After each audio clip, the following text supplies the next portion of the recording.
Me enamoro de vos de nuevo. Pensamientos del corazón son mi confesión. Tampoco mi inspiración. Pensamientos del corazón son mi confesión.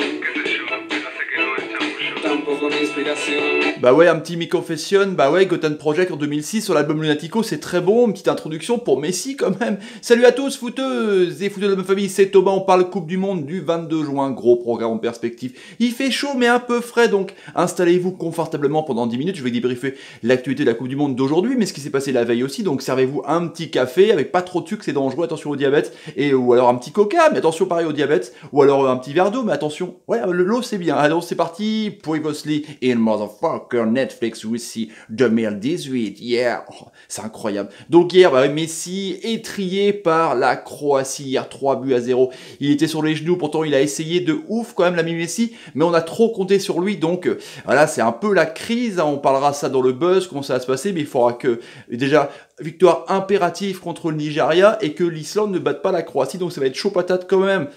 Rakitic, hein, son pote du Barça, il avait un plan, hein, comment jouer contre Messi. Bah, il l'a bien fait, sans déconner. Il l'a bien aiguillé, bien avec un étau. Hein, c'était incroyable. Franchement, c'était Perisic, Rakitic. C'était un truc de ouf. Et Mandzukic, ils ont été complètement énormes à la Croatie. Et attention à eux, moi je dis ça comme ça. Franchement, hier, bah, Kylian Mbappé qui a marqué le but, hein, enfin qui l'a poussé dans le but parce que je pense qu'elle allait directement de Olivier Giroud. Du coup, bah, ça devient le plus jeune de l'histoire de France devant Trezeguet à marquer un but en Coupe du Monde, et ça c'est quand même énorme. Bah ouais, le Pérou ils sont éliminés avec Aquino, l'ami Farfan. Ils étaient bons quand même les mecs, sans déconner, ils jouaient bien au ballon, c'était assez intéressant, mais devant ça manquait un peu de punch, et puis Guerrero n'a pas été terrible, a bien été muselé par la défense Umtiti Varane. En tout cas voilà, le Pérou out, mais en tout cas on les remercie pour leur prestation. Bah ouais, Eriksen qui a marqué un but de malade avec, oh là là, franchement, avec une remise de Jorgensen, c'était un truc de ouf. Le but peut-être de la Coupe du Monde, la belle remise, et bim, la demi-volée, Oliver Thomas, assez énorme, le Danemark, donc le prochain adversaire des Bleus, pour savoir qui c'est qui va finir le premier du groupe. Bah ouais, carrément. Et puis oui, j'ai Gignac qui a encore marqué sur penalty, lui il marque que sur penalty, donc voilà, il a fait un bon match nul, en tout cas, contre le Danemark, et mine de rien, ils peuvent peut-être, si le Danemark prend une tôle, pourquoi pas, se mêler à la lutte, hein. Bah ouais, c'est clair, moi je dis ça comme ça, hein. Ça buzz, bah ouais, carrément, ça buzz, qu'est-ce qui se passe? Bah ouais, Maradona, il était ouf hier, Maradona. Oh, il a vu le spectacle de dingue, Maradona, hier. Messi qui n'arrive pas, décidément, mais qu'est-ce qui se passe? Quelle est la crise Messi? Pourquoi il n'arrive pas avec l'Argentine? Je comprends pas, sans déconner. Et hier, il était donc muselé donc, par Rakitic, hein, son pote, au Barça, il n'arrivait pas, quoi. Il essayait de passer, il avait une tête de possédé, il disait, putain, c'est pas grave, je vais pas sortir de la Coupe du Monde, quand même. En plus, mon meilleur ennemi, Ronaldo, il est en train de tout cartonner. Et ben, on va faire une explication, justement, parce que il est dans l'ombre de Maradona qui a gagné 2 Coupes du Monde, et lui, Messi n'y arrive pas, hein. Le trentenaire, Messi n'y arrive toujours pas. Alors, on va replacer, finale, Copa América, 2007, Brésil, 3-0. C'est la première. Tu te dis, bon, c'est pas trop grave. Coupe du Monde 2014, contre l'Allemagne, but de Götze, 1-0, en prolongation. Perdu, deuxième finale.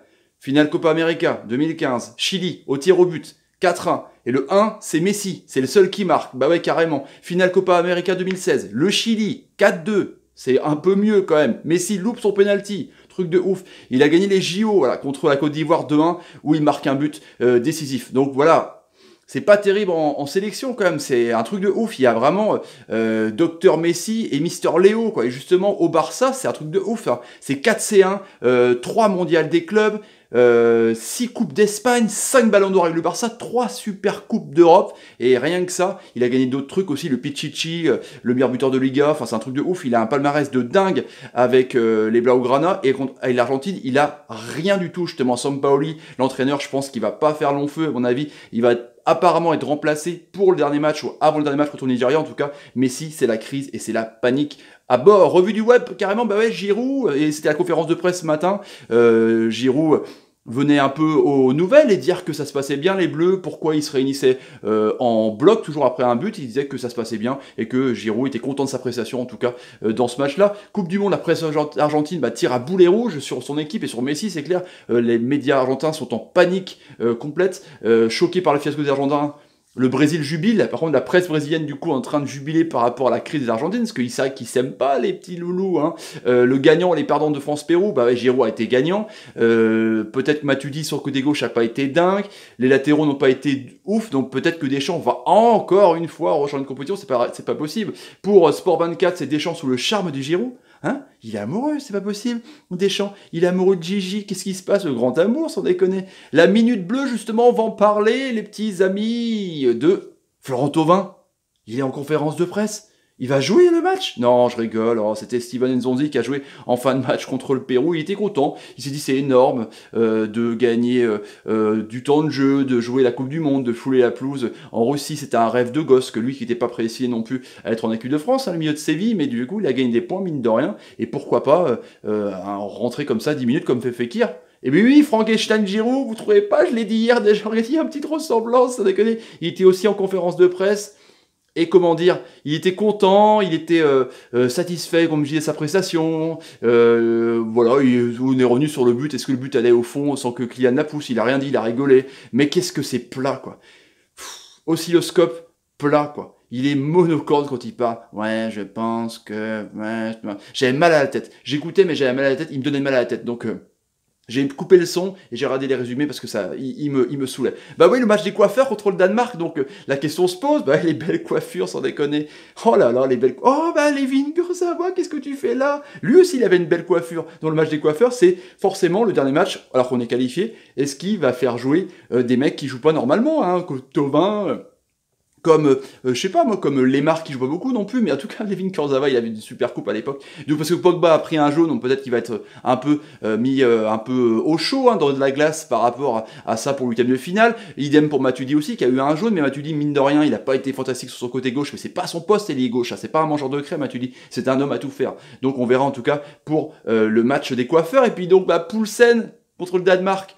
Lui qui provoque 2 pénaltys hein, contre l'Australie et contre le Danemark. Du coup, là, il s'est dit, je vais faire un 3e pénalty pour les adversaires. Bah non, parce qu'il est suspendu. Comme ça, on le verra pas, donc on n'aura pas de pénalty de Poulsen. Attention quand même, moi je dis ça comme ça. Sur le terrain aujourd'hui, bah ouais, Neymar est attendu au tournant contre le Costa Rica, contre Keylor Navas, qui connaît bien, hein, franchement, à l'époque en Liga. Du coup, bah voilà, il est attendu, parce qu'il est un peu blessé à la cheville. Est-ce qu'il va vouloir faire le match tout seul? Est-ce que sa cheville va mieux? Est-ce qu'il voilà, il a eu des calmants? Est-ce qu'il a eu des cachets? En tout cas, le Brésil est suspendu au crampon de Neymar contre Keylor Navas, hein, qui a été bon, mine de rien, qui va devoir faire encore une bonne session, hein, parce que la Serbie, c'était pas non plus dingue, même s'il avait fait des bons arrêts. En tout cas, s'il veut pas sortir de la compétition, le Costa Rica de Keylor Navas a intérêt d'être bon aujourd'hui. Ah ouais, Matic, de Manu et de justement ce milieu serbe, grand milieu serbe et joueur technique, qui est pour moi un peu une révélation, la Serbie, parce que c'est des joueurs de ouf. Ils vont rencontrer Shakira. Comment ça, ils vont rencontrer Shakira? Quel est le rapport? Shaqiri? Ils vont rencontrer Shaqiri. Bon, ça suffit maintenant les blagues. Ça suffit. Kiri, bon, c'est bon, il va rencontrer Shaqiri, le vrai joueur. Voilà, il va rencontrer Shaqiri de la Suisse. Du coup, la Suisse qui a fait match nul contre la Suisse, contre le Brésil. La Suisse qui a fait match nul contre la Suisse. C'est drôle, hein. La Suisse match nul contre le Brésil. Du coup, bah, ça a été un beau match, je pense, ce soir, à mon avis. Je sais pas du tout, mais je mets une petite pièce sur la Serbie quand même. En tout cas, le Nigeria de Moses de Chelsea qui n'a pas le choix que de gagner contre l'Islande de Finn Bogason, justement buteur, qui a été complètement énorme. Un petit peu révélation aussi pour moi en tant que de cette attaque des Finlandais, non, des Islandais en tout cas. Mais voilà, ce match, l'Islande ne doit pas gagner pour l'Argentine, surtout. Hein. Donc il faut que le Nigeria remporte son match, mais ça va être tendu en tout cas. Bah oui, le programme de jour, est-ce qu'il y a des matchs gratuits, est-ce qu'il y a des matchs payants? Brésil-Costa Rica à 14h, 17h, Nigeria-Islande, donc ça c'est payant. Et non, il n'y a rien de gratuit aujourd'hui. Serbie-Suisse à 20h, le match évidemment à suivre. On se retrouvera pour les débriefs de tous les matchs. Et puis, par exemple, ce Serbie-Suisse vers le coup de 22h30, 22h45 sur la chaîne Thomas Parle Foot, les amis. Oh, les Kurzawa, il s'est mixé avec un chat. C'est moitié ouf quand même, sans déconner. Il a une drôle de tête, mais hein, c'est assez. Donc, si vous avez envie de vous abonner à la chaîne, n'hésitez pas. Tapez sur ma ganache, partagez la vidéo, mettez des commentaires sur ce que vous pensez de cette crise un peu argentine. Et mettez des pouces quand, par exemple, Eriksen nous fait une super passe et vous êtes content, vous dites merci, c'est génial, t'es un génie. Allez, salut les amis, salut, et salut. C'est drôle de coiffure quand même, ces footballeurs. C'est quand même chelou.